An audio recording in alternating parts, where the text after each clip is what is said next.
Thank you, Mr. Speaker. Now, when I door knock in my constituency or pretty much anywhere all around Alberta, the issue I hear more about than any other is the carbon tax. And the Alberta Party's new leader, Stephen Mandel, when he travels the province, the same thing happens. Now, most Albertans agree with the need for action on climate change, and so does the Alberta Party. But there's confusion about the connection between the way this government's carbon tax is structured and actual emission reductions. To the Premier, what specific metrics do you have that show the connection between your carbon tax and actual CO2 emission reductions? The Honourable Premier. Yeah.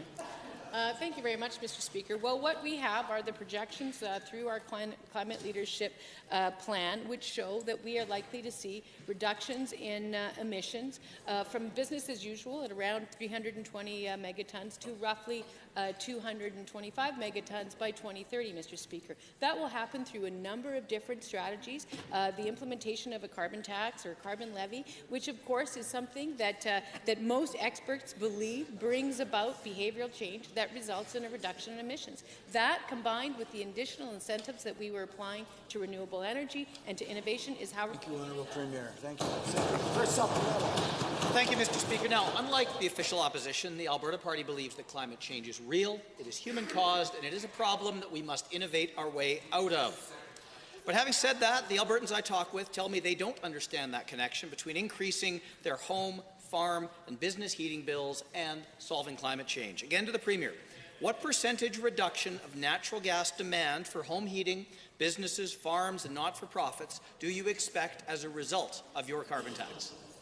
The Honourable Premier. Well, thank you very much, Mr. Speaker. Again, most experts in the field will outline that there are a number of features to any program that is designed to reduce emissions. One of them, through a carbon levy, through a carbon tax, is to slowly bring about change in people's behaviours, whether they're individual or otherwise. Now, as the member opposite knows, is that 60% of Alberta households actually get a rebate. So, in fact, they can come out ahead if they are able to make the changes that we talked about. In addition, that money is going towards efforts to reduce emissions, whether it be through efficiency, through renewable energy, through innovation, and we know that... Thank you, Honourable Premier. Second supplemental. So, if they get a rebate, they're not going to consume less, so we don't produce less carbon, so your plan has no effect. But here's the challenge. Total consumer and commercial demand only makes up about 13% of natural gas use in Alberta. So, it's important to fish where the fish are. And the carbon-emitting fish are not in the home heating pond. They're not with commercial users or farms or the many not-for-profits who have been unfairly targeted by this government. To the Premier, given your carbon tax won't have the stated effect of actually reducing carbon emissions, will you commit to eliminating the carbon tax on home heating, small businesses, farms, and not-for-profits? The Honourable Premier.